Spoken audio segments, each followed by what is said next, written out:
Excellent. Good evening and welcome. I am Dr. S.K. Choi, founder and mother of Oasis Place, your host tonight. Thank you for joining our Unscrabble The Puzzle 2020. This marks the sixth annual event, pioneered since 2015, to host medical practitioners from public and private sector as part of Oasis Place DNA to connect with every tier of stakeholders serving the autism and learning different community. I like a special mention to pediatrician Dr. Koo Boon Hock, my mentor, who suggested we work the opportunity of this new normal of online accessibility to present this webinar to a larger audience. This Jekyll and Hyde of the pandemic coined for us tonight's topic, digital invasion wired at COVID-19 pandemic. In addition to our guests on Zoom, we welcome the netizens live streaming on Facebook and YouTube. Do post your state or country's flag to let us know where you are this evening. Warm selamat malam to our registered guests and doctors joining us from Sarawak, Singapore, Indonesia. We welcome parents, educators, and perhaps even individuals themselves facing conundrum of screen time invasion. So good to be able to meet familiar and highly regarded collaborators and friends, new and old. Allow me now a short session of introducing and updating also our guest Oasis Place to all of you.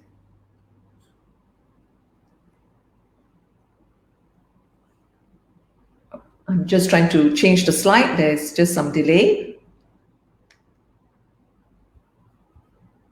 Here we go. That's me, who I've just introduced. So as we wait for the slide, if I could just remind all to mute your mics through the duration of the session, and feel free to use your mic, your chat box to say hello and to note your questions. I'd like to just let everybody know the session is formally recorded. And we're just having some slow change of slides here. Excuse me.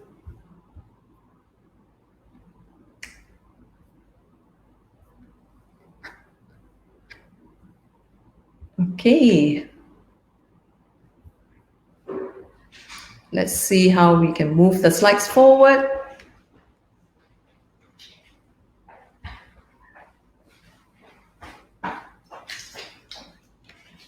Okay, maybe I can get some technical help here.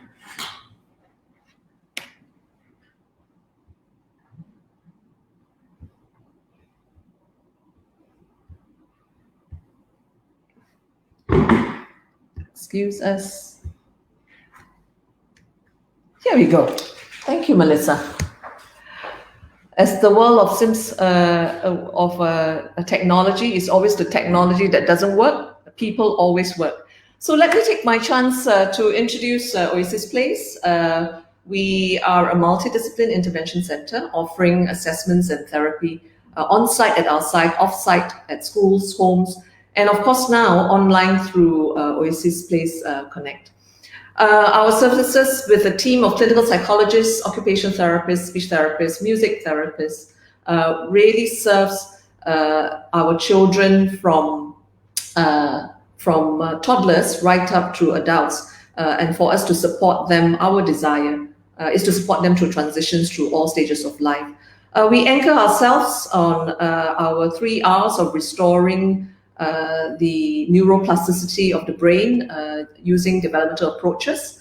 And we constantly believe in refreshing our knowledge, our skill to serve our families, not just us, but together, all to put together the relationships that are within all of us.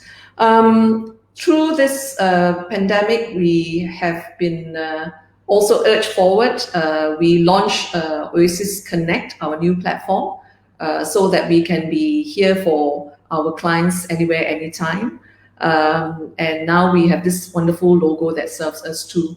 I just want to take an opportunity to spotlight to our regular users and also to new ones. This is actually from our website. We are very pleased taking feedback from many of you. This new website, please do visit it, oasisplace.com.my. Has got a lot more information for individuals with learning differences themselves, parents, educators. And one of the features that we have put in is a referral by the health professionals to the client. You'll see that button, and also to enable us to be more interactive, to speak to us by clicking that button. This is the referral form that I've mentioned to make it much easier for professionals to reach us, whether to upload their own referral or to fill our format of form.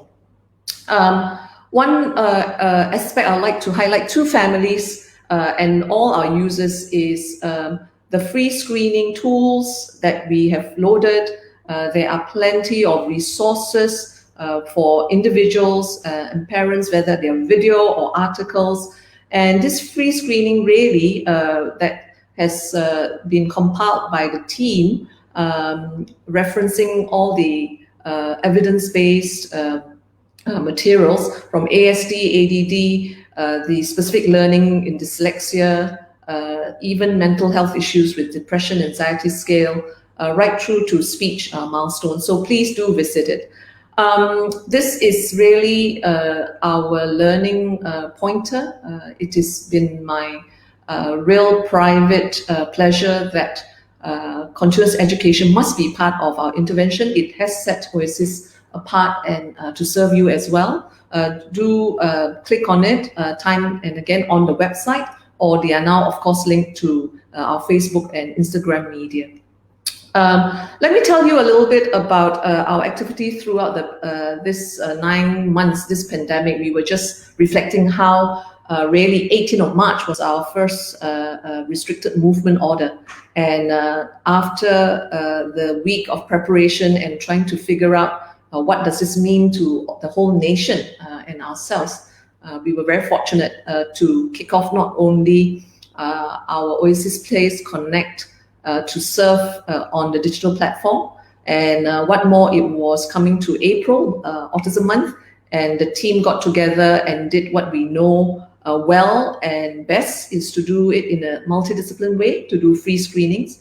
It was very well received. It gave us a huge encouragement to continue, and repeated that even with sessions in Mandarin. And we were able to reach not only, of course, with online, we were able really to reach families in Labuan, in Malacca, in Penang, really across our nation. Again, I'm very grateful and proud to the Oasis team and our clients who believe and trusted us. One of the first few things we did was to use online to encourage movement, to provide a space for mental wellness discussions. Our music therapists came along to do family sessions with mom, dads, calling sisters and grandparents. And this wellness is now a constant thought and mental wellness, rather, in our minds. The team pushed forth and during the World Mental Health Day launched the Kindness Matters, which I believe will become one more annual event that we will want to use to serve all individuals, diversing it into parents with parent circles and programs that covers our children right up through our youth and our adults. As you all may know, one of our regular activities that we are very passionate about and we love to conduct is social communication using Michelle Garcia Winner's social thinking. And with this, through this pandemic, we have endeavored to have both the hybrid of still doing camps, one-on-ones or group sessions within the allowed COVID physical distancing cares, both to do the hybrid of on-site and also doing them online together with our other language camps, for example, in this instance. Online gave us a lot of opportunities. We had even our international speakers came on board, and with the collaboration, I'm very grateful for all the allied health associations that collaborated with us, supported the learning, onboarded the professionals as well, with PASIMA, the MSCP, MASH, MOTA, even the Lembaga Counselor, and also Special Education Network. We are indeed very proud, another one of our annual events where there were opportunities for being on site. We managed to continue with our boot camp for the adults, with this inclusion camp, and always with community partners, and this time with UCSI WhatsApp friendship team from the university. I just want to quickly now just say, connect with us. We are online, we are in person on site. Do visit our new Facebook and do give us feedback, which we will very much welcome. Thank you for listening to the updates, and if it's also new for you. I'm sure we are all very excited to come and join this session from the title itself, I believe. Let me take this time to introduce our first speaker, Dr. Sim. Now, according to the US Center for Disease Control and Prevention, what we call CDC, the report this year is 2 in 5 adults surveyed said they have at least one adverse mental health or behavioral health condition. Dr. Sim's presentation will reveal some Malaysian data for us. Educators and parents are alerted of Zoom fatigue. Employers are increasingly offering mental health care in addition to medical, dental, and visual benefits now. The impact of digital use is pandemic and pan-generation. We have the privilege to have Dr. Sim Suting's time tonight to present the topic of screen time addiction and how to break the trance. Dr. Sim is a psychiatrist practicing in A.H. Lee Specialist Clinic in PJ, Malaysia. Dr. Sim is a consultant psychiatrist registered with the Malaysian Medical Council and, of course, under the NSR. She obtained her MBBS from University of Malaya in 2009 and doctor in psychiatry from University Kebangsaan, Malaysia. Currently, she is also an active, very active member of the International Society of Internet Addiction and the Malaysia Society of Internet Addiction. She has been actively involved in research regarding digital health among youth. And quoting an investor in mental health app, Roger Lee says, when the book of social media is written, people will realize this was this generation's tobacco. So let's now hear intently and welcome Dr. Sim Suting. Welcome, Dr. Sim. Hello, Dr. Choi. Yeah, thank you for the kind introductions, and thank you, Oasis Space, for inviting me to share about screen time addictions, how to break your trance.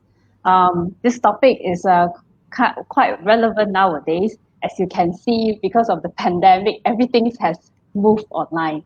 In fact, all internets have pushed most of the things forward, including the educations, all the works. Whenever the employees that work from home, everybody have pushed our lives online, almost virtually. It used to say online world is a virtual life, but as you can see now, it's no more virtual. In fact, it's a very real thing nowadays, including like even the infants or younger children are going to move things online. Their life is all evolved around internet nowadays. So thank you for giving, but of course, giving us the pros, there's also a lot of cons that it comes with it. So I will go through both the pros and cons about screen time, and mainly is how we can make full use of screen time by minimizing all the cons. So thank you again for giving me this chance to share the topic. So we welcome any questions at the end of the sessions. So let me share the screens about our slides. So what are we going to cover today is about usually the topics that we're going to cover tonight will be screen time among children, mainly sleep quality and technology use nowadays, and what are the psychological issues, include some of the physical issues involved that is associated with the technology use, and how to use the technology wisely, and when to seek help if there is the problems or issues arise from technology use. So let's go into what are the children, normal children, typically developmental children, or even non-typically developing children, what they use the smart media for. Before I go into the actual screen time or technology use, there is a lot of names for this kind of technology use nowadays. You can call it a digital use, you can call it a screen time use, you can call it a smartphone addiction, internet addiction. There are so many names involved, but I'm using smart media use still because it's more official among the international standards. And of course, but as the topic suggested, screen time is also more appropriate because anything doing with the technology use is more of the screen, be it the tablet, be it the smartphones or TVs, all involve screen. So that's why we are talking about screen time addictions tonight. So what are things that children use the technology for? What they use the screen for mainly for infants. Infants by definitions means less than 1 year old. So they mainly use it for videos and what are the education cartoons, educational programs and all that. Less than 1 year old, usually they use it for shows. That's all. Entertainment. Maybe some of them might even use phones for music. And of course, video chats nowadays, which because of the pandemic, everybody is not seeing probably the loved one very often. They are separated because of certain reasons, so they have to use the video communications options. Okay, so toddler means more than 1 year old. Also, again, they are using it for TV program. That is most common, and of course, it involves mobile games as well. A lot of people will believe if they play some of the games, they actually can improve their speech development, the visual motor coordinations, and right brain developments, and flashcards, and so on and so on. I will go deeper into that. And school-going children now, other than for entertainment purposes like TV shows, movies, games, but they also now involve social media. Last time it used to say it's only for school assignments, but because of the pandemic, everything has moved online. Most of the children are now having a gadgets all by themselves for online education purposes. Okay, so the school have moved the online classes going on.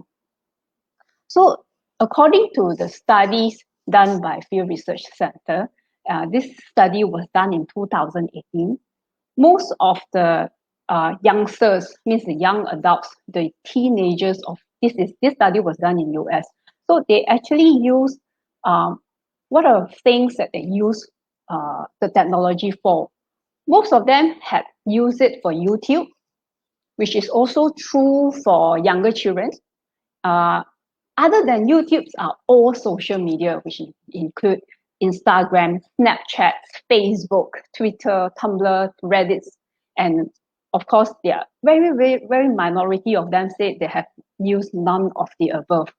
And what are the things that use the most often? It's actually Snapchat in US. That was in 2018. But in Malaysia, definitely they will tell you probably it's Facebook among this age group. So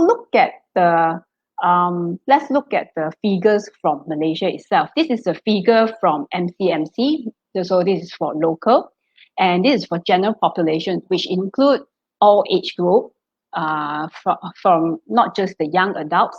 Again, the apps that is used most often is actually for communication purposes.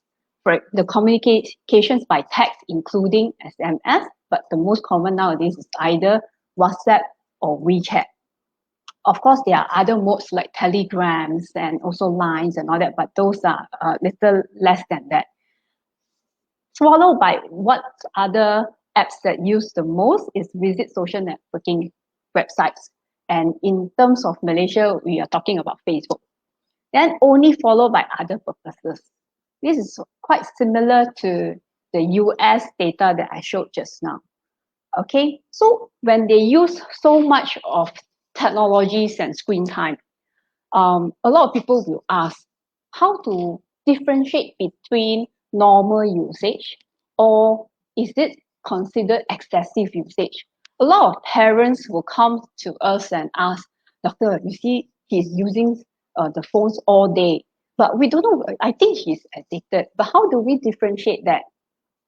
See, that this is very fine lines because we don't have an actual guidelines saying what is excessive, what is still within normal range.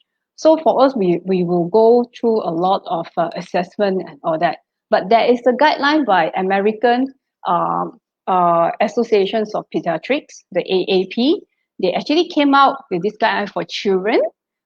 They recommended, it's just a guideline anyway. So there's the recommendations of that is if the child is less than 18 months old, then we limit the screen use to only video chatting. Other than that, it's better not to use for any purposes, not for entertainment purposes or educational purposes. It's recommended not to use, to involve them in screen. So less than 18 months, we do use screen only for video chatting purposes. For between 18 to 20 months of age, we limit the amount of high quality device use. What do you mean by high quality device use? Normally is we say you have to co-view with parents and report in the real world that can be educational. But excess screen use displaces much needed talk and play time. So this is the main purpose. Try to limit the amounts of it.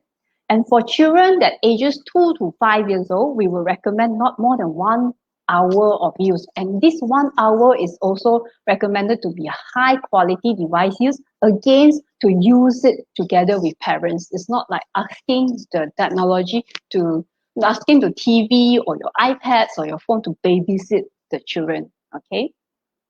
So this is another study showing the young adults use in how much do they use phone in or internet among Malaysia. This study was done among the public universities in Klang Valley area. It was done between among the students who aged from 18 to 24 years old. I did this study in back in 2017. So it shows that the phone's use durations among them, be it the smartphones or any kind of phones, is more than 7 hours a day, close to 8 hours a day. And for internet use, sometimes they use it offline, sometimes they use it online. But those who use it online, is most of them are using it more than 5 hours a day on average. And their sleep durations, the recommended sleep for this age group supposed to be at least 6 to 9 hours, but most of them are only sleeping around 6 hours. So they actually use the phone more than they sleep, the durations of that use. So let's talk about how the screen time can affect physical health, okay? So we are emphasizing a lot on children tonight. So I'm going to talk about the normal development children. They have to achieve certain milestones like the gross motor, sensory, fine motor interactions. But if you have excessive screen use, then it can affect all these areas. Because screen use, a lot of people, just now, if you can remember my first few slides, it says that a lot of educational games or applications on the gadget nowadays, they claim that they could help to develop their speech, their gross motor, their sensory and fine motor, and all this. But how true is that? If you look at iPad, is the easiest gadgets to use, or any phones, iPad tablets, any kind of tablets, is only using your index fingers to actually swipe or tap on it. So how do you actually develop fine motor on this movement? And if you use it for YouTube or just for shows, TV shows and all that, it's always one-way interactions. There is very less of two-way interactions, just like the real play among the parents and the children. So you have lack of social interactions, you lack of the bondings, parental bondings, you lack of the fine motor developments. If you play certain toys that require you to manipulate, to maneuver the small little fine, like Lego, that kind of toys, then you only use iPad to replace it. How are you going to develop this area of development? Again, sensory is the most important things, that you expose them to the nature with all kinds of textures around, so that they can experience more for experience different sensations for sensory development. So another risk of it, the physical health, is the eye. The eye is the first things that come into contact with the screen. The screens has a lot of blue light emissions, if you have heard it before. A lot of times, if you expose yourself too much on it, like for those children who go to online classes nowadays, sometimes the classes can go up to 4 to 6 hours a day. But the recommendations is not more than 2 hours a day for those children less than 6 years old or 10 years old. It's recommended not more than 2 hours a day. But nowadays, sometimes we have no choice because of pandemic. You have to move things online, so you are using the screen more than 4 hours a day. You can have you notice the children will have problems with the eyes. They will have dry eyes. They keep blinking. The strains on the eyes and cause the exhaustion of the eyes. They cause tiredness. They feel tired. They're blinking. They are doing a lot of facial kind of grimacing. So all these are one of the symptoms. And when you focus on the screen, for example, when you're playing games, you focus too much on the screen, your eyes forgot to blink. So normally we blink quite often. When you forgot to blink, you can cause dry eye, because while you blink, you actually moisturize the eyes. So dry eye symptoms cause redness, irritations. Sometimes when it's more severe, it can cause blurred visions. And in long terms, actually, you will have a lot of reflective errors of the reflective problems of the eyes, like myopia and all that. And the next things, this is the symptoms that I just mentioned: eye fatigue, itchy eye, dryness, blurred visions. Sometimes also have double visions for strainers eyes. And because you tense your eye, strain your eye too much, it can also give you headaches. So how does all this screen affect sleep? As I mentioned just now, we have talked about blue light emissions from the gadgets, from the devices. So all these blue lights can also affect our sleep. Technologies used in the evening, especially in the evenings after the sunset, it may delay the bedtime and interfere with our sleep. And using a bright screen for 1 hour, 1.5 hours or more can increase the alertness. You don't feel sleepiness. You don't feel like sleeping. Not everyone is affected in the same way, having said so. Some forms of technology used and its activity may be better than others.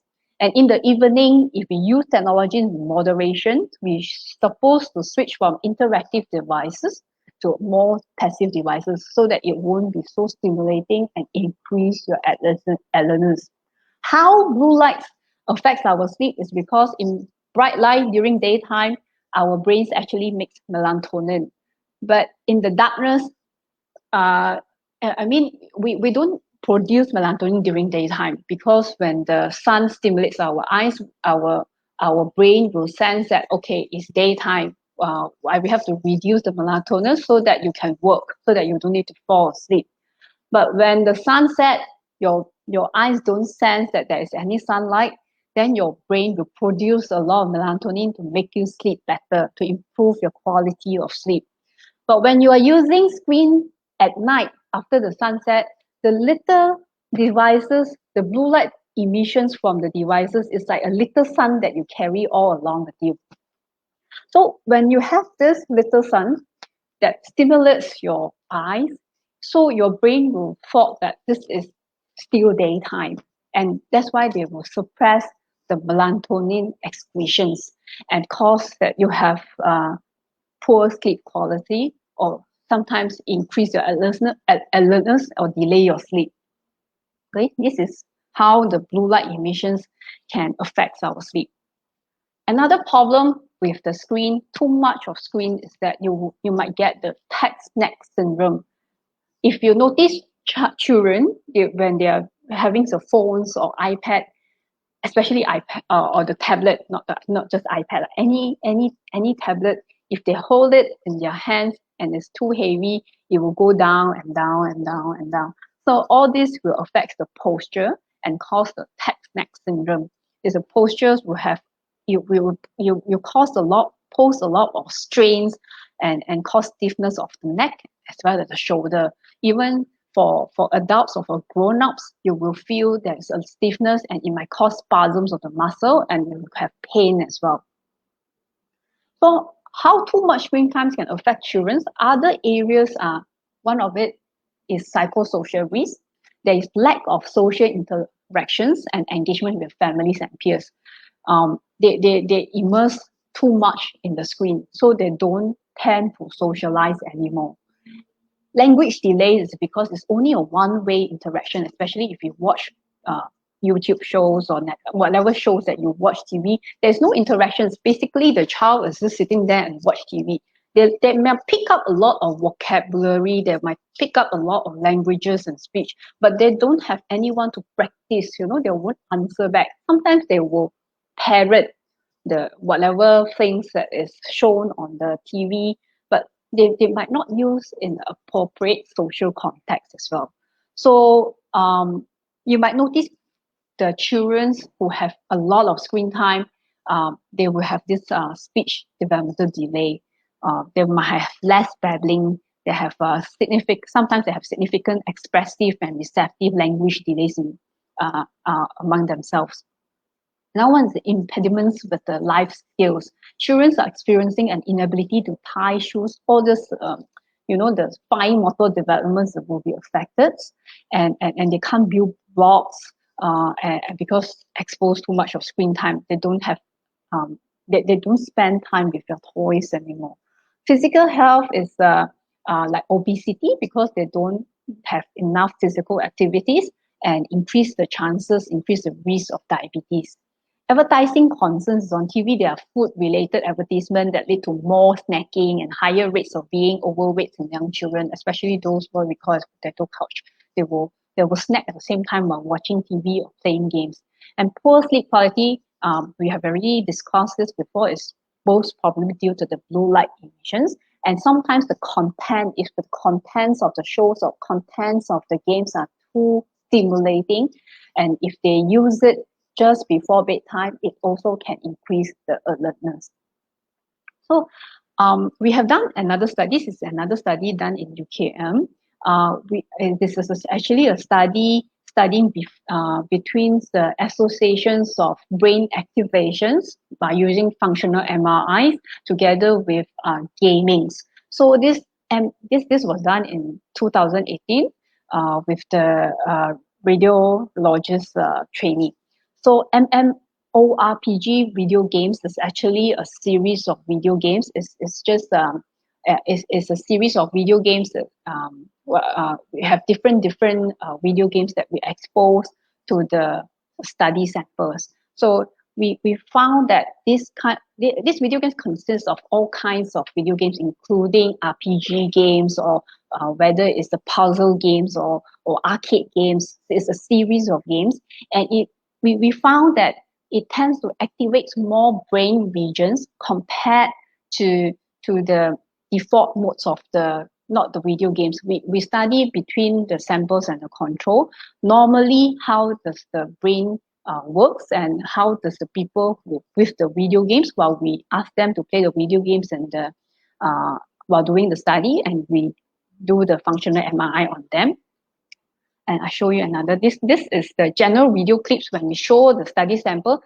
The brain, as you can see, the activation is not so much. But when you are playing video games of the MMORPG series, then you can see there is more activations in these areas of brain.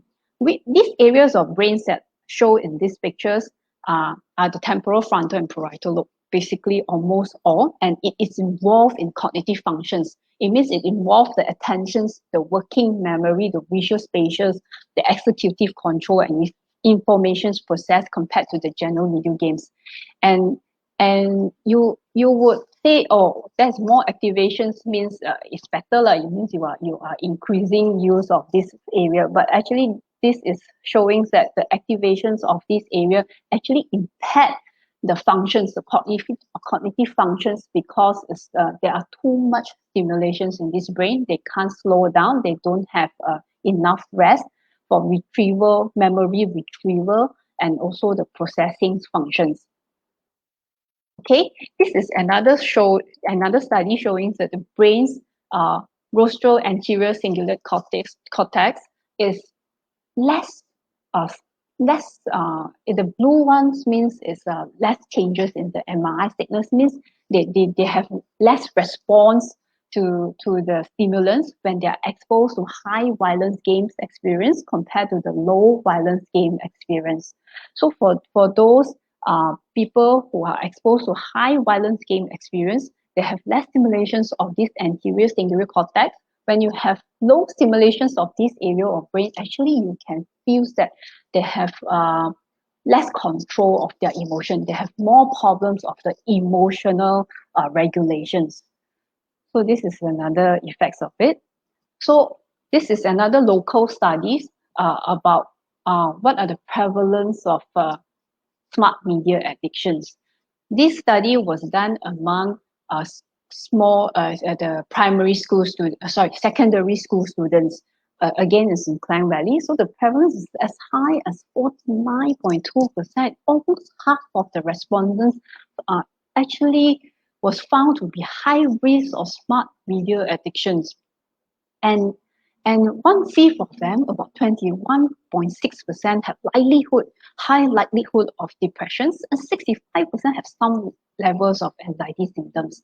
Although we cannot say that screen time addiction or smart media addictions causing this depression or anxiety, but there are some associations with it. We don't know which is the eggs or which is the chicken. It probably is because they are depressed, they are anxious, that's why they resort to the internet use, but it can also be the other way around.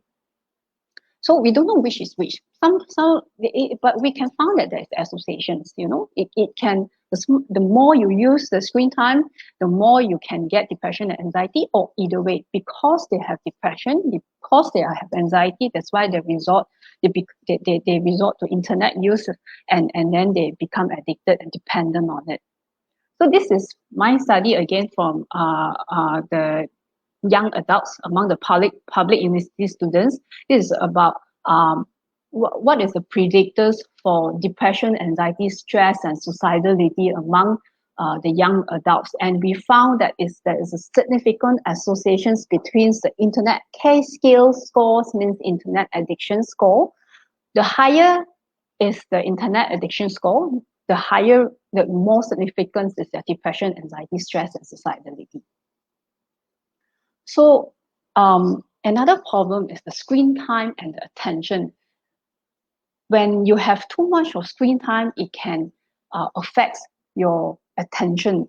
This is because of the constant point and click scanning behavior that associated with the screen.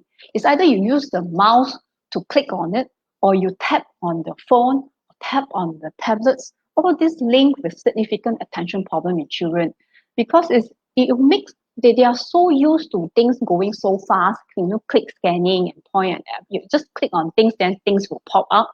So it will make them easily bored with things that do not pop, beep, give you sound, or scroll. It doesn't move, just like classroom environment, it doesn't give you all this the fast popping, beeping, and scrolling. So they will feel easily bored about it. And screen addictions will cause less efficient in information processing and reduce impulse inhibitions and have poor task performance. And with repeated use of smart media, studies supported that children are more likely to have aversions to delay rewards, and they prefer rapid response, immediate reward, and multiple windows with different activities, means multitasking. And this creates problems with focusing on single tasks, such as reading books, which are linear and more of line by line and page by page kind of thing. So another thing, this phenomenon, we have a special name for it. We call it as we name it as a popcorn brains, because the worry is that life online is giving us what the researchers David Levy call it, because the brain is so accustomed to the constant stimulations of electronic multitasking that they are unfit for the real life anymore. So the things, because in real life the things are popping at much slower pace. So social issues is mainly about safety. How many of the children are actually ready for online using of social medias and also games, online gaming nowadays. For example, nowadays you even as young as 5 to 6, I have seen children of age of 5 to 6 years old. The parents actually allow them to play Roblox, allow them to play Among Us. These are the games that you have. You have to form teams online with the strangers without guidance, without accompaniments, and then the children can just play these games all by themselves. And when I ask them, do you use your real identity? They say, yeah, I'm using my real identity. They are friends, they don't know me, I can use anything I like. But they have so little knowledge on the privacy, they have so little knowledge about protecting themselves online. So they are exposed to all this risks of cyberbullying, the shaming, the trolling. When these things happen, they don't know how to handle it. So we have to make sure that the children are okay, having all this knowledge to protect themselves online. Sorry, because of time constraints, I will go a little bit faster from now on. So another problem is digital isolated syndrome. They are so used to the things online. They are communicating online, communicating by text. They are not seeing each other. They tend to isolate themselves. They can't socialize in real life anymore. So by AAP, how do we use it wisely? They will recommend the parental involvement. For example, parents have to co-view or co-play and co-engaging is the best way to guide them, so that you also can ensure safety for the children online. Have to have a balance. We can't do completely without the technology, especially during this pandemic, but at least we have some device-free times and have device-free meals, especially like for your dinner meals or lunch meals, so that, and make sure they have adequate physical exercise. Sleep is a very important problem. We have to have enough sleeps and be educated consumer.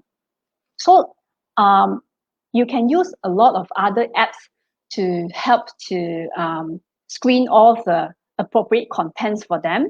So this one of it is Common Sense. And so measures also to reduce blue light. We have glasses and all that. So you can explore all these functions on your phone, so that you can use the warm light, the night shift, the glasses to reduce all the blue light exposure, so that they can sleep better. So because of time, I think we will leave the rest to the so we will leave it to allow for the question and answer sessions. We will deal more with what are the things that we can do about blue lights, or when to seek help, and also what are the things we can use to improve, to minimize the cons and maximize the use of screen time for children. Thank you.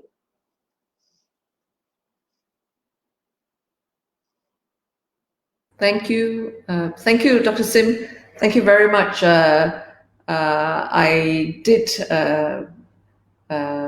request Dr. Sim to share with us as much as possible from children to adult. And of course, yeah, thank you for trying to put all that in. And indeed, we will come back to some of the others nuggets that she will be able to share during a Q&A. Thank you, Dr. Sim. And now I would like to invite our second speaker. Thank you for keeping time too, Dr. Sim. We have Prakash as Prakash Ravindan to share with us the next topic. Now, when I was researching this, my trivia research found that actually people use phone to provide mental health support as early as 1960s. So a lot of this research, of course, is based on what is available from the Americas. And through to 1996, the US Congress then passed the Health Insurance Portability Accountability Act. You often hear this word HIPAA. That's what it's about in 1996. And by 1997, there was already the International Society of Mental Health online that was there to promote online and mental health treatments and online therapy. So during the 2000s, online therapy year 2000s, online therapy gradually became more popular and widespread, especially in the developed nations. And the COVID pandemic physically distancing protocols created opportunities and challenges for telepractice or teletherapy to kick off with an accelerated trajectory for us in Malaysia and many nations. OP Connect, our own teletherapy platform, was birthed this April. Tonight, Prakash, our clinical psychologist, will present his topic, teletherapy debunking the myth, from our own practice and his experience of working with teletherapy. A little bit about Prakash. He has a graduate as a clinical psychologist from and Masters of Clinical Psychology from Help University. Prakash is well versed with the diagnostic tools needed in assessing, reporting, diagnosing, and he does a lot of treatment of individuals with developmental conditions of ASD, ADD, and other learning issues. He has been leading Oasis Place social thinking sessions across the age groups, and this starts from, I think, 5, and he is about to launch into the late teens one as well.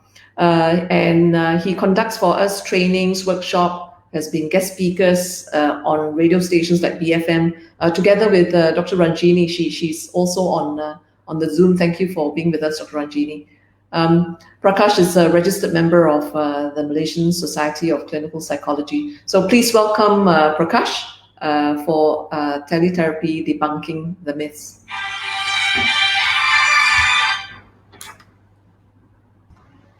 Thank you, Dr. Choi, for the introduction. I'm going to share the screen. I'm going to share the slides.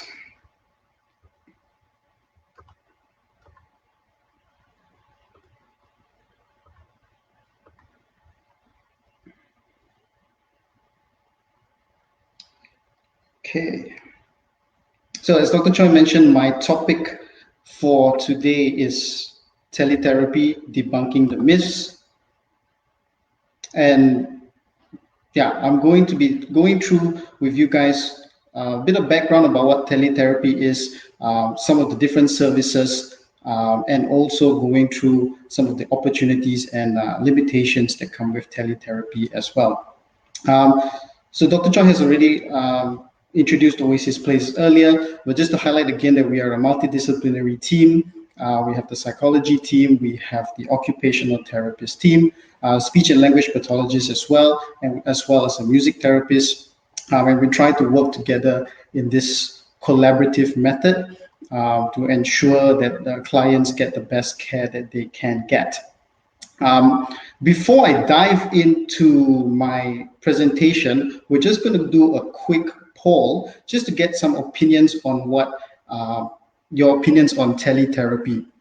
So we're going to go through Slido. If you're familiar with Slido, you can go to slido.com and enter in the number, or the link to the Slido poll will be pasted in the chat box, either in your Zoom or if you're on Facebook, you should be able to get it there. I will wait.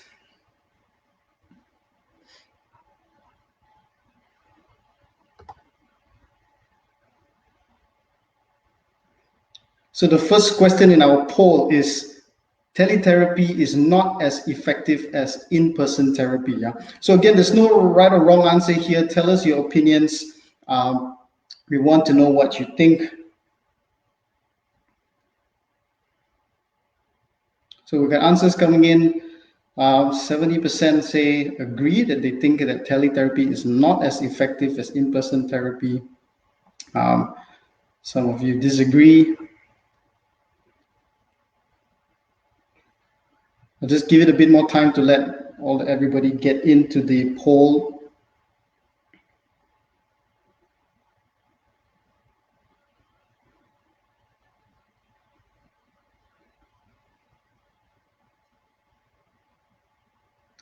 So a lot of majority, I guess, of people think that most likely teletherapy is not as effective as in-person therapy. Okay, we're gonna move on to the next question. If you were to use teletherapy, which age group do you think is suitable for teletherapy? And you can pick more than one option here. Below 7 years old, 7 to 12 years old, 13 to 17 years old,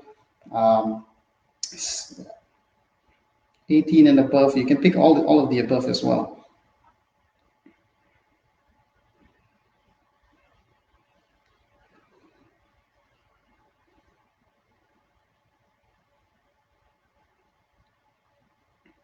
So we've got a mixed bag of responses. The majority still is the 18 and above. So most people think that probably 18 above. 13 and 17-year-olds and above. No, and the least, I guess, the least one is below 7 years old. Yeah, so for the younger ones, they think that probably teletherapy may not be such a suitable option for them. Okay. Next question. Teletherapy adds unnecessary screen time to a child's life. You agree or disagree? So Dr. Sim earlier mentioned about screen time. Yeah. And especially in this day and age, screen time for children has increased exponentially.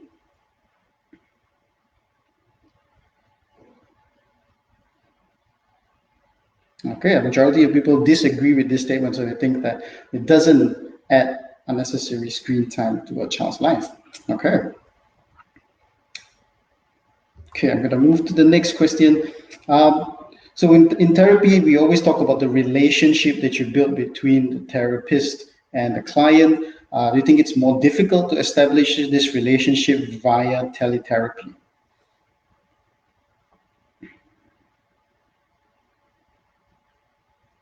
Oh, it's even agree and disagree.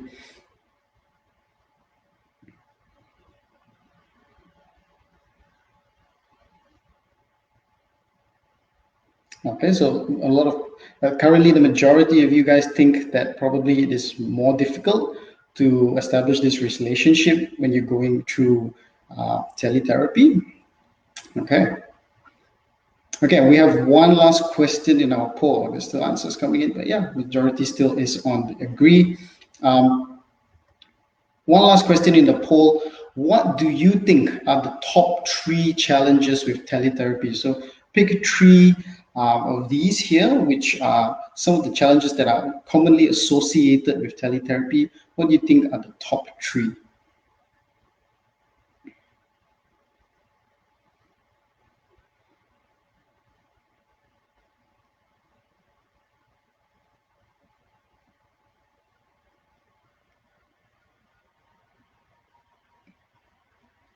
So a big one that is there is obviously technology, internet connection, devices. Another big one is engagement. Yeah. So technology and engagement, I wanted to talk to limited nonverbal communication or communication. And some individuals mentioned, some of you have put in about therapy materials or tools, Zoom fatigue. But yeah, engagement seems to be the one that's one of the highest challenges based on what you guys think, followed by technology and also limited non-verbal communication. Okay, so basically, I'm going to end the poll now and go back to my presentation. So basically, I wanted to get to do this poll just as a rough guide of to see where everybody's opinions are about teletherapy. So again, my agenda for today. So looking at the poll just now, I think everybody has opinion about teletherapy. Some of you agree with it. Some of you think it's more effective than in-person therapy. Some of you think it's not as effective. And we're going to try to delve into it a little bit and see and find out a little bit more about teletherapy. So I'm going to start off with defining teletherapy and go into some of the different types of teletherapy that is used and something that we use here as well at Oasis Place. And I'll highlight the opportunities and limitations of teletherapy. And lastly, I'll conclude with going through some of the steps to optimizing the effectiveness of teletherapy. So what is teletherapy? In a broad sense, it's the application of evaluative, consultative, preventative, and therapeutic services delivered through telecommunication and information technologies. Yeah, so licensed therapists will use traditional therapy techniques and activities and enhance those techniques through innovative software and tools. Like Dr. Choi mentioned just now, she highlighted the fact that actually teletherapy has been around for a long time. It might not be something that we are very familiar with in our part of the world, but in the Western side or in Americas, it has been used for some time now, and people are getting more and more comfortable with this. Essentially, teletherapy enables you to get access to therapy anywhere that you are. Types of teletherapy. So some people think, when we talk about teletherapy, it might be more specific to the psychology services, but actually it is available all throughout the different services as well. So teletherapy can be offered through psychology services. Speech therapy can also be offered through teletherapy, occupational therapy as well, music therapy, and even something that we have done here as well is assessment. So the assessment photo there is actually a photo of me conducting a psychoeducational assessment via Zoom with one of our clients. So just to highlight that there are many available services now online, and if there is an issue of getting services nearby, there are options available as well. And sometimes there are concerns as well in relation to speech therapy, how is that done online, or occupational therapy where they might need movement, or music therapy, you need musical instruments. How do you conduct that through the online platform or the Zoom platform if you were using Zoom? And I'm going to go into that a little bit when I move on into talking about the opportunities and limitations. So a big question that people ask is teletherapy evidence-based? Yeah. So we mentioned just now that teletherapy has been around for a long time, and a lot of research actually has been done. So in terms of the psychology services, psychiatry research has shown that using telemedicine or teletherapy can be effective and increase access to care. It's found that telepsychology delivered via video and phone is effective for depression, anxiety, adjustment disorders, as well as for substance use, eating disorders, and other problems in children and adolescents. There's also been research done in the areas of occupational therapy as well, where their research showed that telehealth offers many positive qualities, including improved care access to specialists, improved timing for care, reduced travel, and increased coordination of care and communication. And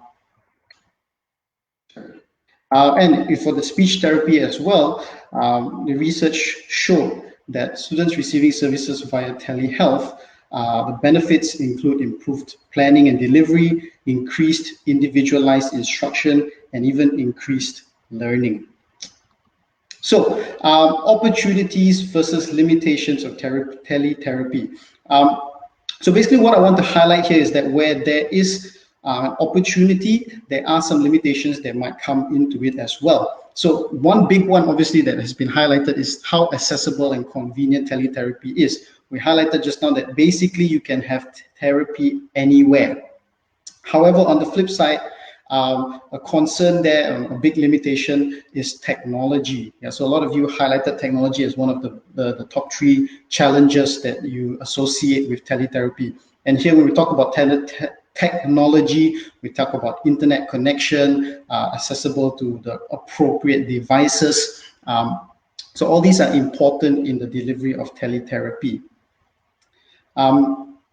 Besides that, the environment. So the environment, the opportunity there is that the environment, being in your home environment, might give you a sense of privacy, right? So you don't have to go to a center where you might bump into other people. There is reduced stigma when it comes to that, especially when it comes to mental health. If you're in your own home, if you're using your own room, there is familiarity and there's comfort there, right? So you feel safe in your space. But on the other hand, the environment at home can be very distracting as well, right? So there are other people in the house, there might be siblings, there might be parents, there might be dogs, pets, cats, and people making noise. So with the environment can also make teletherapy or disturb teletherapy. Another opportunity versus limitations here is that in this year, because of the pandemic, everybody is very familiar with going online, right? So whether it's doing school online, to meetings online, everybody is highly familiar with doing things online. So they might be more open to exploring teletherapy. However, the limitation that's associated with that is there is more competition with virtual learning. Yeah, a big term that people use now is Zoom fatigue, right? So you get burnout because you're on the device for too long and you're in meetings and different things in different channels.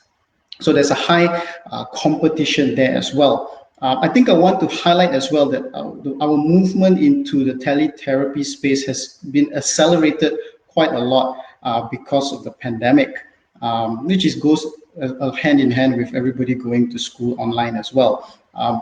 So it's been quite a concurrent thing, and that's where the competition with virtual learning comes in. Zoom fatigue can come in as well. Next thing there is parental expectations. So parental expectations here, when it comes to teletherapy, some parents might expect it to look a certain way. If they are familiar with in-person therapy, the transition to doing therapy online is a bit of a shift. Yeah, so essentially we might be working on the same things, we might be tackling the same skills, but it will look a little bit different. So can parents shift their expectations?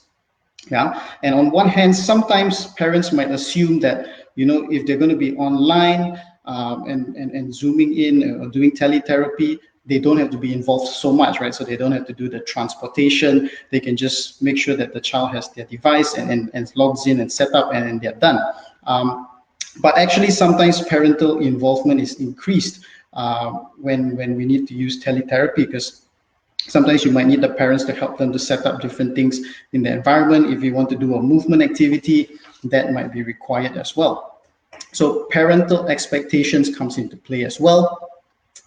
Communication. So this was one of the challenges that was highlighted as well. We talked about non-verbal communication.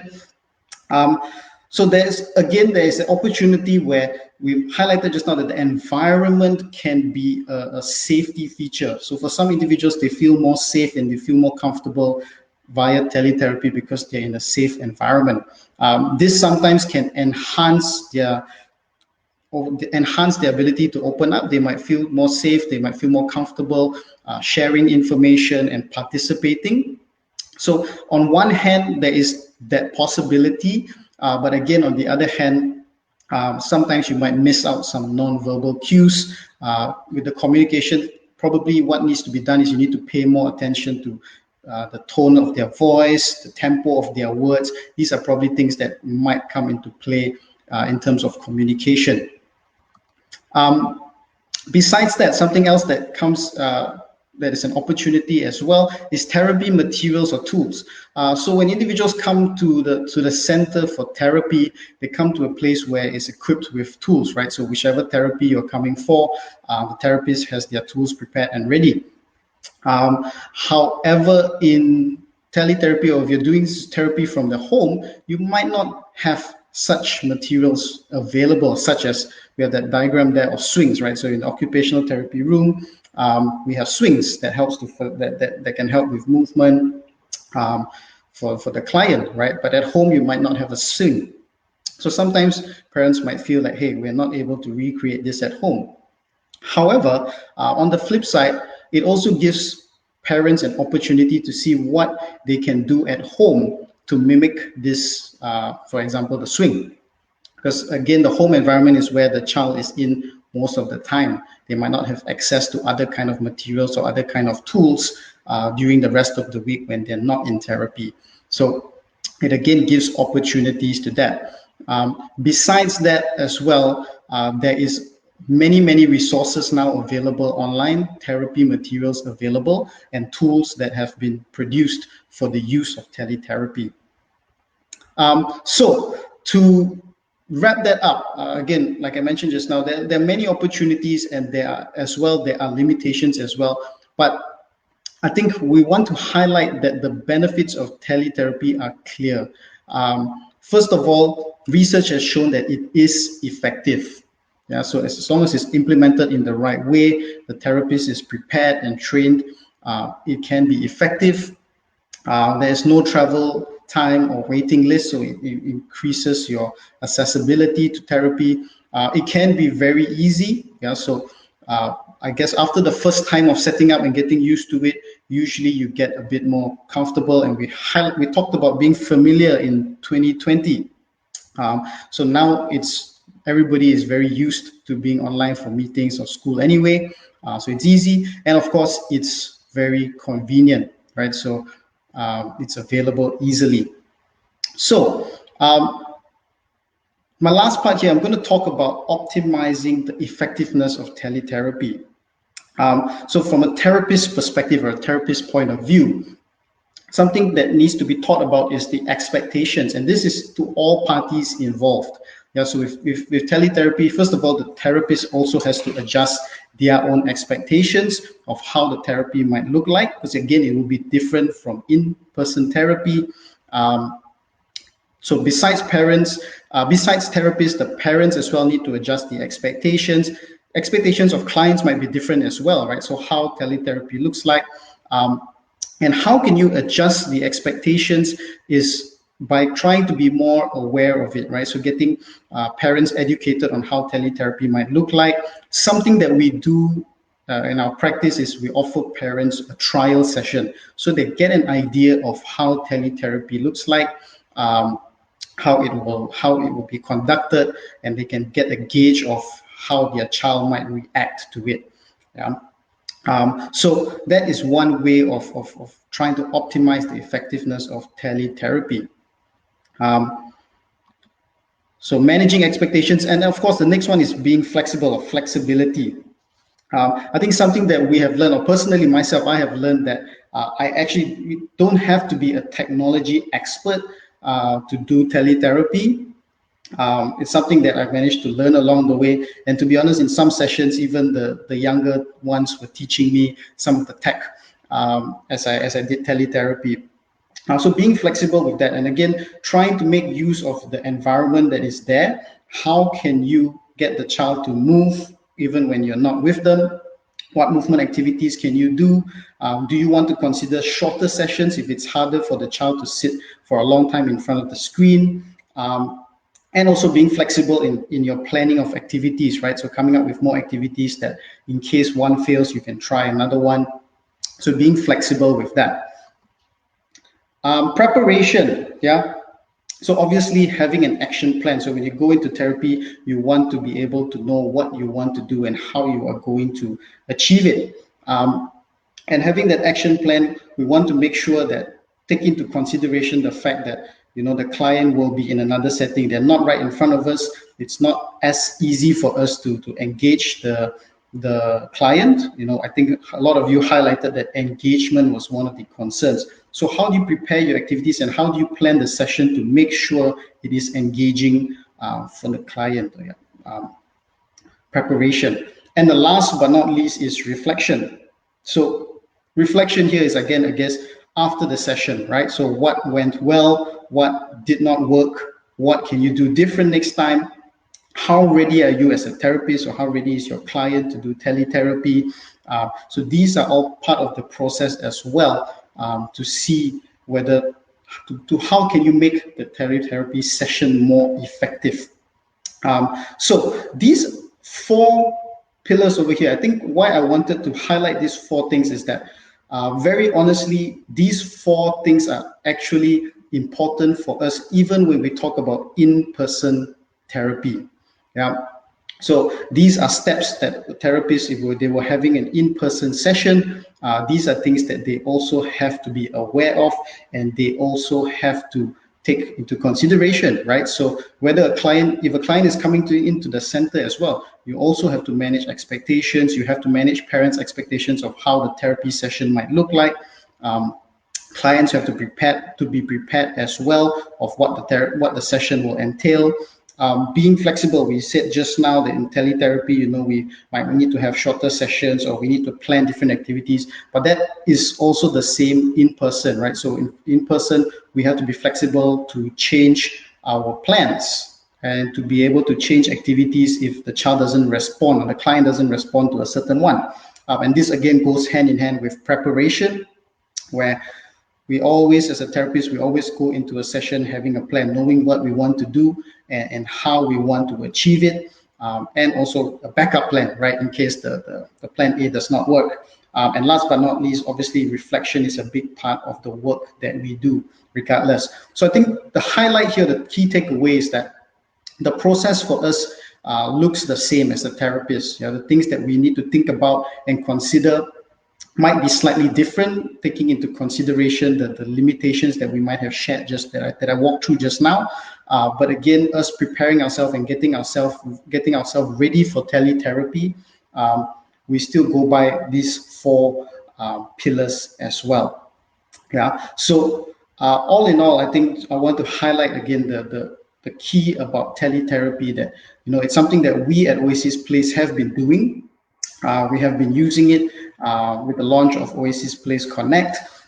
We have done therapy sessions. We have done screening online, and we've also done assessments as well. And all these have shown us that there is potential for teletherapy to work just as well as in-person therapy. And that is the end of my presentation. Thank you. Thank you very much. Thank you. I really enjoyed that, the whole idea that therapy, really, the digital platform is really a tool. I'm not sure if some of you are young enough, but I recall the Y2K problem when at the turn of the century, there was a big preparation of the whole computer systems, the millennium bug. Perhaps teletherapy or telemedicine is just currently going through that shift. Thank you again, Prakash, for that informative session for me too. As I hear you, I recount again how the team put their 2 feet in to find a safe platform, if you like, to assure not only our clients and their parents, but really to assure ourselves as clinicians that doing this unknown new way of delivering is a delivery a method of our teletherapy I want to take this chance to thank my team again, also to thank our clients, the parents, the educators who has believed in us as we were learning fast and continue to learn fast towards that. Okay, we are now into our question and answer time. I would like to invite Dr. Sim back onto this session with us. And it would be really, I'd like to invite whether you are on the Facebook commentary or on our Zoom chat box to please type in your questions. So I have a question from Dr. Rajini. Here's Dr. Sim. Okay, Dr. Rajini's question to Dr. Sim. In your clinical practice, have you given parents suggestions of apps they can use to control screen time, and how successful has that been? Apps. Do you mind if I share a screen from here? Right? Please do. I think you have that precious resource. Yeah. So let's look at. Can you all see my screen now? Just give it a moment, Dr. Sim. Yeah, sure. Actually, to answer Dr. Rajini's questions, we do have a few inbuilt apps from like, for example, if you're using Apple's products, they usually have this downtime and app limits functions.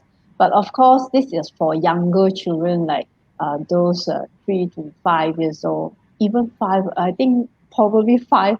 Anything above 4 years old, they can actually bypass the app's control quite easily. There has this functions called downtime.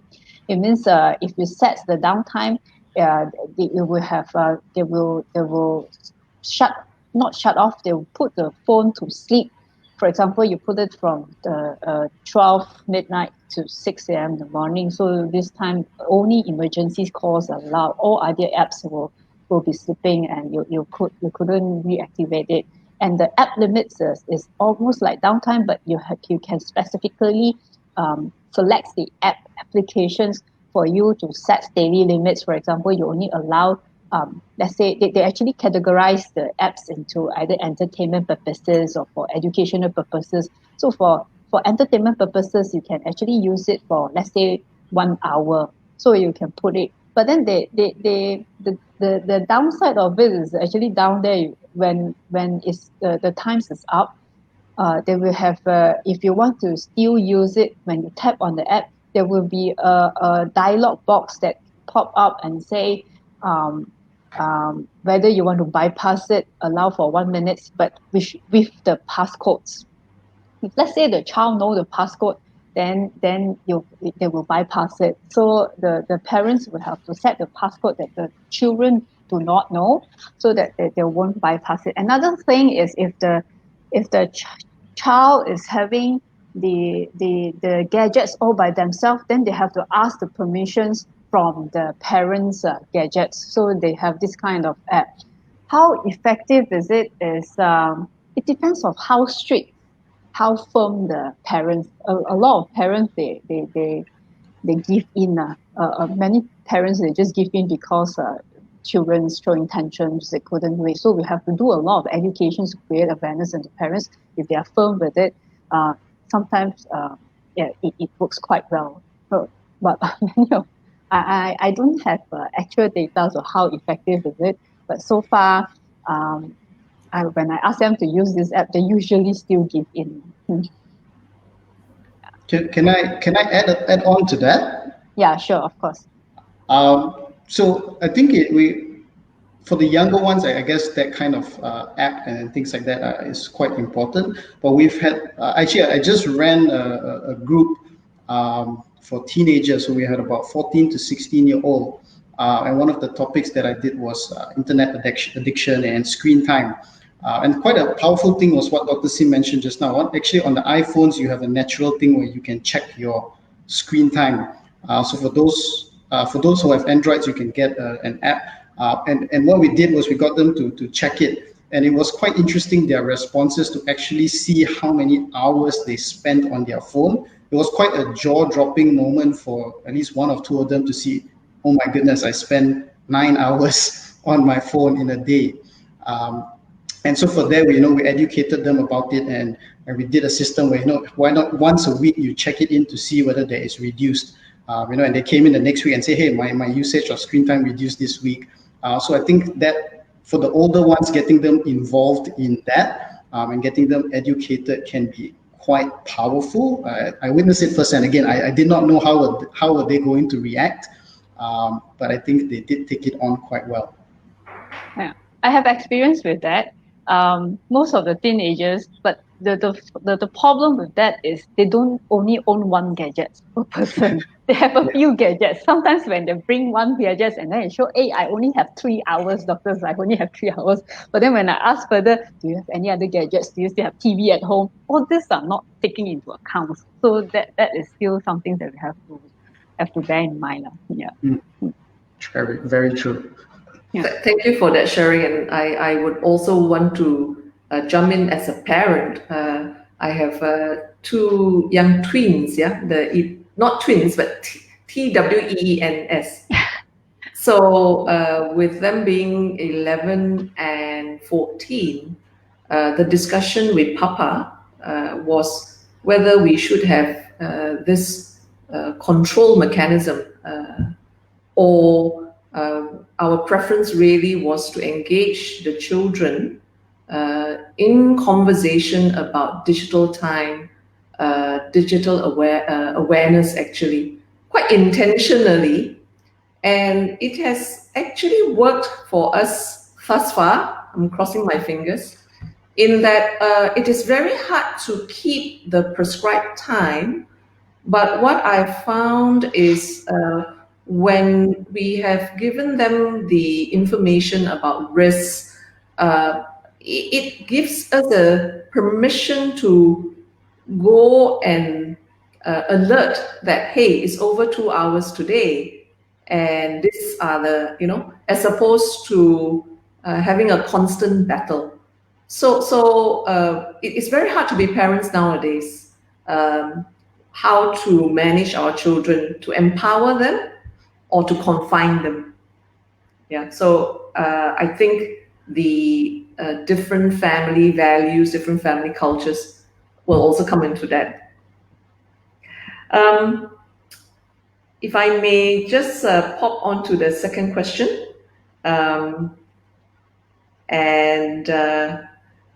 Dr. Sim, just to carry on about age, there's a question here about screen time guidelines. You showed it up to 5 years old earlier.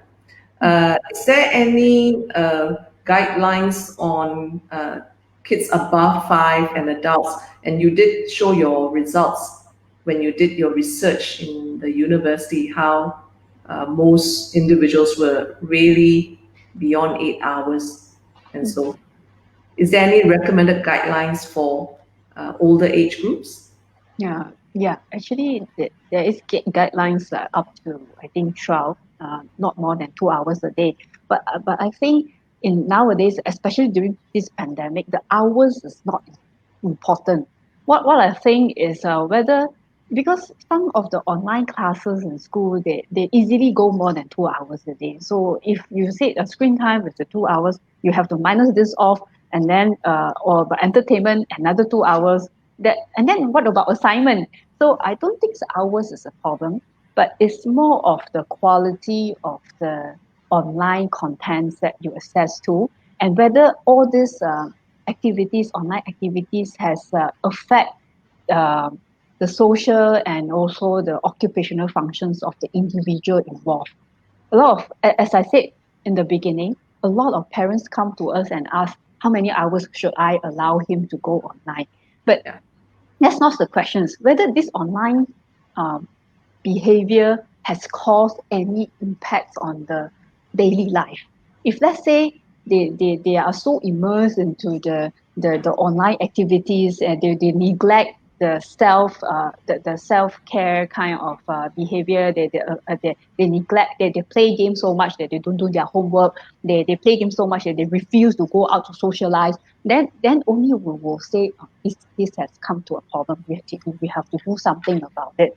Or if let's say the individual involved, be the children or grown up, they are still maintaining their functions, they are disciplined, they are able to prioritize their daily activities, then I don't think that is a problem anyway. So the duration is not so much a problem nowadays.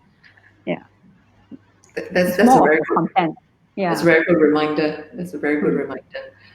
Um, if I can move on to the next question, it's actually it's from Dr. Rajini. She says, "Thanks, Prakash, for that presentation. Our biggest challenge is trying to convince parents that it works and empowering them. Can I ask if there were any new families who joined your teletherapy sessions during this MCO, CMCO, RNCO period? Or did you have new families starting as well?" Okay, thank you for the question, Dr. Rajini. I think when it came to the lockdown, what we did try to do, and we were successful with quite a number, was trying to transition our clients who were already in our part of our clients to come online instead and to try it out. Like you said, it is quite a challenge to convince them. So we that's why I think something we implemented was the trial session. So we gave them, hey, let's try it out for half an hour, see how it works, and then you guys can also be the judge of that. So that kind of got them a bit more comfortable with the idea. And to be fair, we do have even clients now, even though now that we are open up and the lockdowns have eased. So we do have clients that are still remaining online because I think it's probably more convenient for them and they realize that, hey, it works as well. So we do have clients that are still online now, even though we have opened up again. Also, something I think that we have done in relation to our assessments that we try to do almost all our report review sessions or feedback sessions via Zoom. So that also gives them an exposure to using it as a tool. And so far, the feedback has been good as well using that. Thank you, Prakash. I also want to add to that. As a parent, I totally enjoyed the reduction in logistic and car management of going to some of my own children's tuition, and they are now doing music online sessions and so forth. So that it really does give parental time-saving benefits. One of the efficient benefits of online learning. I would just like to pull up another question, and this is for Dr. Sim. Dr. Sim, could you share with us what would be any assessments or that are used for screen time addiction? There's some formalized tools that is used in the clinic. Okay. And following that is when would when is the time to refer on the client for help? Yeah. Usually, the children's are brought in by the parents. We usually by clinical, as I said. So we will assess other than the screen time. We depends on how much they use and how they have affected their daily life. Then on top of that, we will also assess with the associated issues. This is in my clinical practice. We will definitely have to rule out any other issues like depression, anxiety, or suicidality, that stress, that kind of comorbids, because it's really often associated. And another, of course, more important thing is like ADHD, so autisms and all that. Also, if there's any cues, also we will try to assess that. But in terms of formal tools, then we will see that there are a number of tools that is already validated in Malaysia. I try to share the screen again and see whether this time we can do it. That will be good. Yeah, right.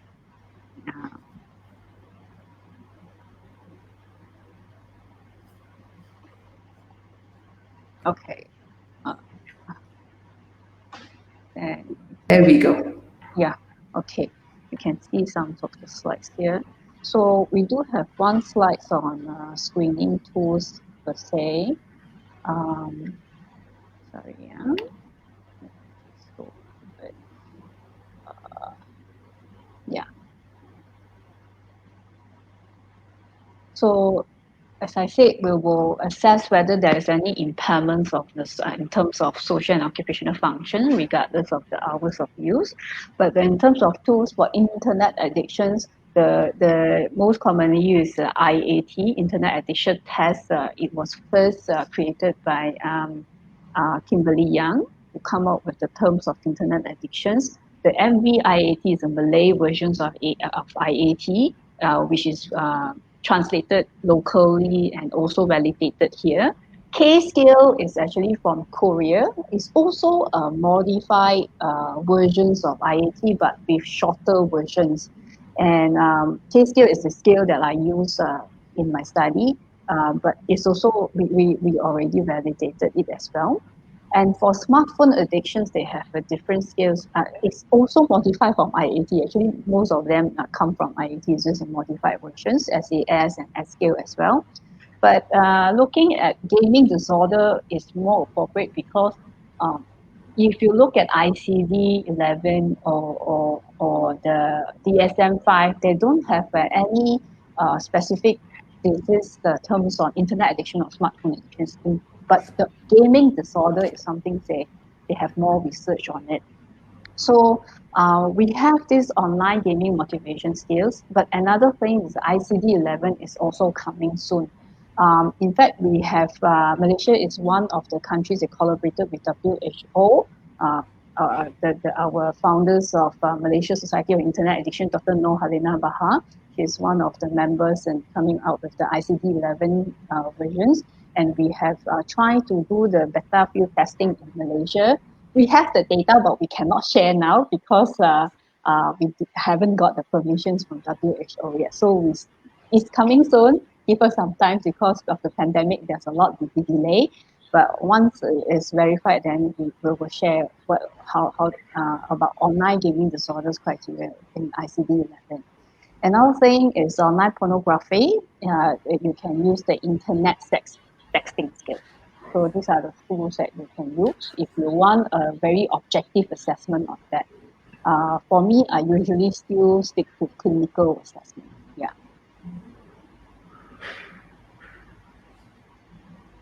Thank you, Dr. Sim.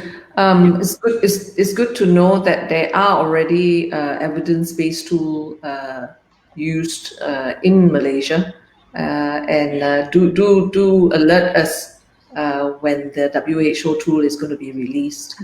Yeah. Just following on from that about intervention and treatment, where would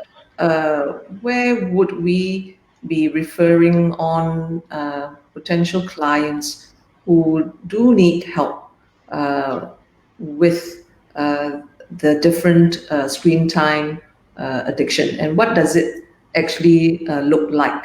Could you just share a little bit with us?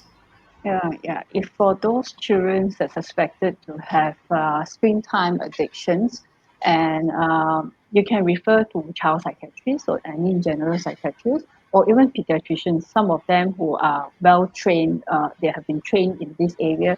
They also can handle. In case they have any, they will still refer you to further help And if we need, if we think clinical assessments are not enough, we usually would refer psychologists for assessment as well. Yeah. So that's how we go about it. In terms of management, it depends. There's no pharmacological treatments for this. It's usually more of behavioral therapy and all that. Pharmacological treatment is usually for the underlying disease, comorbid diseases like if there's associating depression, anxiety, and or any other psychological issues.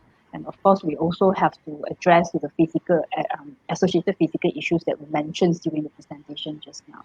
Yeah, this mainly for that. For behavioral therapy, we have special CBT for internet addictions. Again, this is adapted from Korea because Korea, they have a lot of emphasis on internet addiction. In fact, they have a whole government agencies that address to these issues. So we have a lot of materials that is adopted from the Korean agency. So one of the CBT handbooks is coming out from that.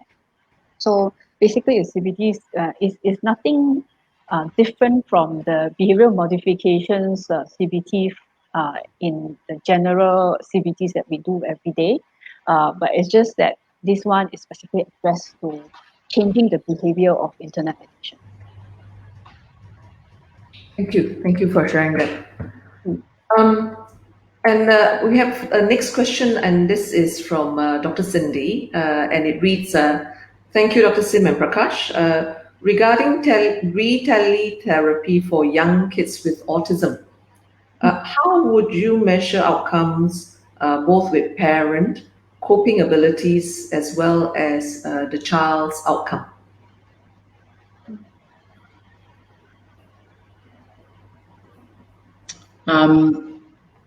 Thank you, Dr. Cindy, for the question. I think in regards to measuring the outcomes of teletherapy, especially with the young kids, it's a lot of collaborative effort with parents, especially when we're talking about the younger ones. And here we want to be able to see and support the parents in their environment. As well as to continue to walk with them during the journey, the therapeutic journey or the therapeutic process. Again, we set goals with the clients or with the parents at the start. Something that we use here is the IFSP family plan. And we work together with the parents once the goals have been set, and we do reviews along the way to see how the child or the client have been progressing as well.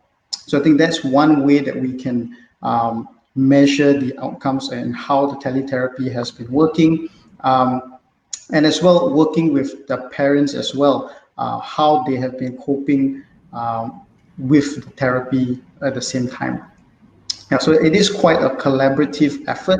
I think just now when I mentioned in my presentation, parental involvement might come into play here, especially when it comes to teletherapy for younger kids.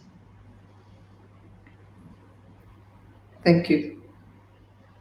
And this one is to either Dr. Sim or Prakash.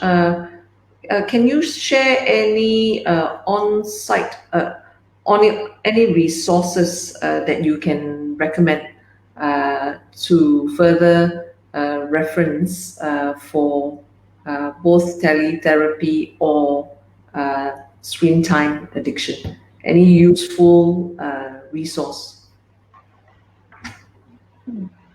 Prakash, you want to go first about therapy? Resource meaning,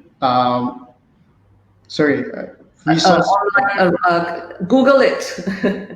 So any favorite resource that can help either a parent or a professional on board to teletherapy? I see. Sorry, you were saying? Okay. Again, to be honest, I think there is a lot of materials out there available online in regards to teletherapy. I think maybe looking at the proper associations, so for example, if it is speech therapy specifically, there are guidelines by the speech therapy associations, not just US, but in Malaysia as well, and so forth in the different organizations based on the different disciplines. So they have many guidelines as well. So those could be a good starting point where you can get information. Thank you. Um, Sim, any for my favorite? part, for period, basically, there is also a lot of resources. If let's say for professionals, there are a lot of resources online. You can read a lot of papers on screen time addictions and internet addictions. There's no particular favorites lah. Usually, our favorites probably most of it come from Korea counterparts because Korea, Taiwan, or China, they really did a lot of these are the country that did a lot of researches on this area because they have a lot of emphasis on it, especially Korea, as I mentioned, because in fact, they are the leading the leaders in when we start to collaborate, especially most of our resources come from there. Because they have a whole government agency that addresses the issue. So most of our materials come from there is one. This is for professionals use. In terms for parents, just now actually because of time constraint, actually go through one thing. It's called Common Sense Media. Common Sense Media.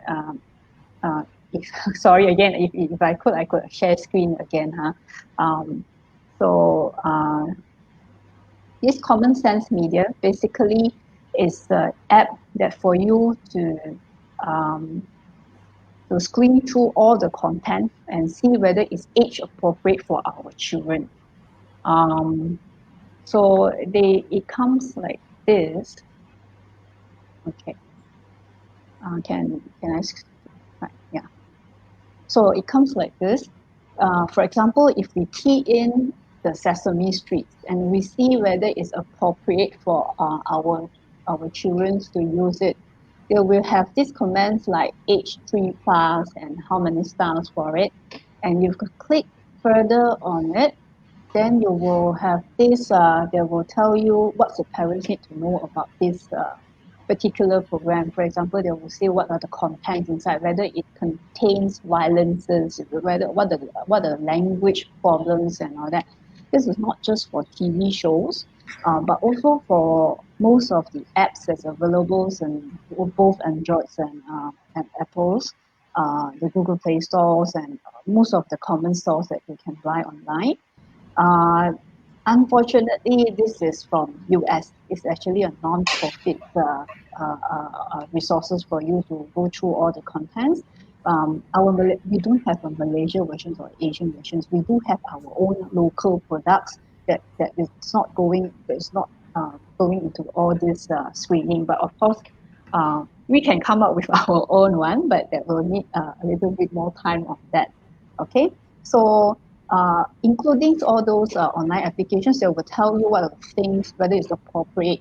Like for example, if you type, I didn't show it in the slide, maybe you can try it yourself. If you type it, it's like nowadays the most common games that our teenagers and even the younger children plays are like Roblox or what you call that, Among Us. Actually, you would say the like Among Us is it's a online games that you have to team up with other online users, and then they can have a lot of hidden functions that we are not comfortable. Parents are not comfortable for the children, even for teenagers. They contain of violence. They contain and it's not safe. You know, you can just freely communicate with the strangers and all that. So you can get all the before you go into the games or play it yourself, you can get some information from this website so that you have a rough idea of it. That's how it works. This is one of it. And of course, there are a lot of other for parents resources is that you can go MCMC in local context. You can go to MCMC. They will have this Klik Dengan Bijak program. It's like a community outreach program. They can even give talks in a school or community settings to help you to understand better how to use safely for children, use on the internet safely for children. So the overseas our foreign countries, that we have this called uh, digital citizens digital citizenships program as well. So this is another ways of using it safely as well. So these are the resources lah. Thank you so much. I just want to add one favorite of mine, and you can Google Ask the Mediatrician as opposed to the pediatrician. Actually, Dr. Michael Rich is a pediatrician, and I've been following that track.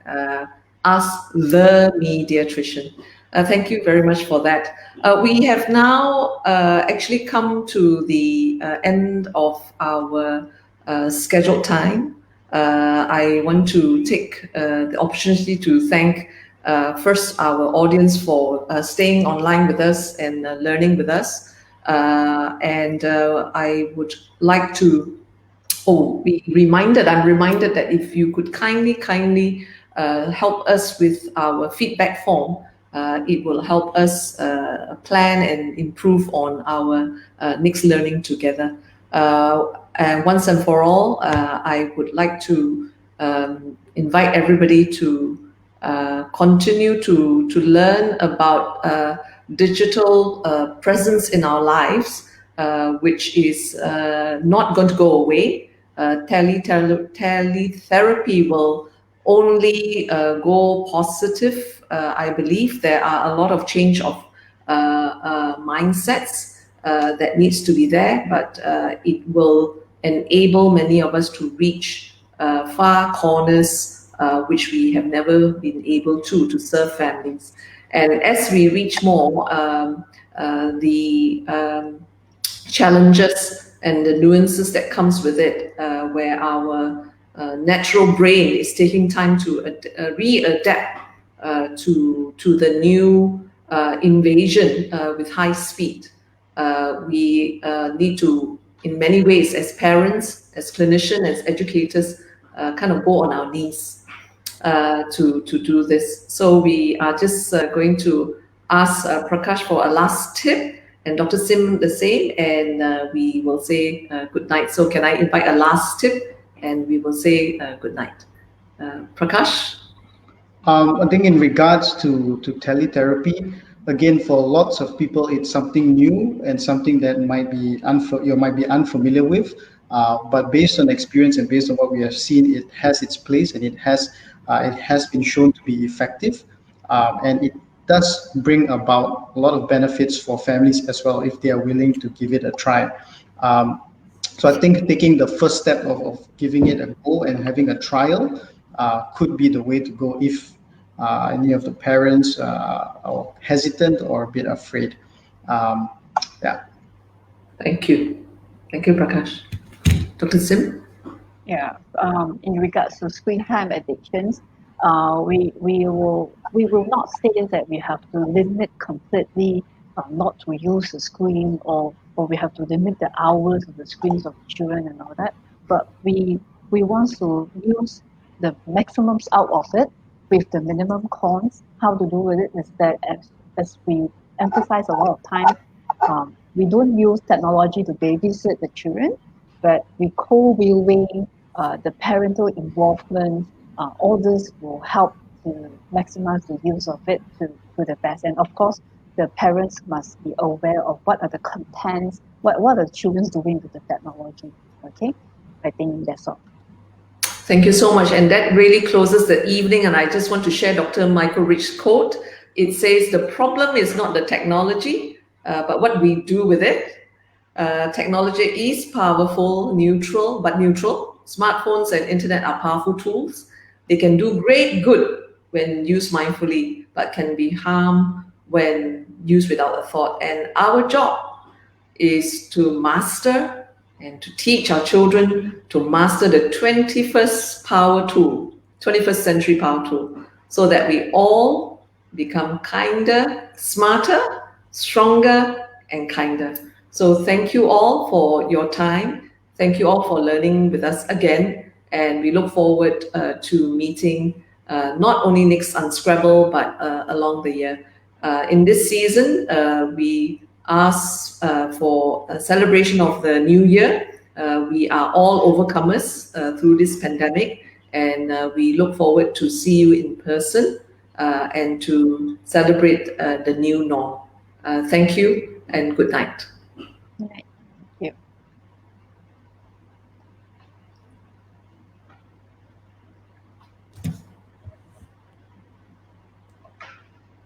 Thank you.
Okay, thank you all.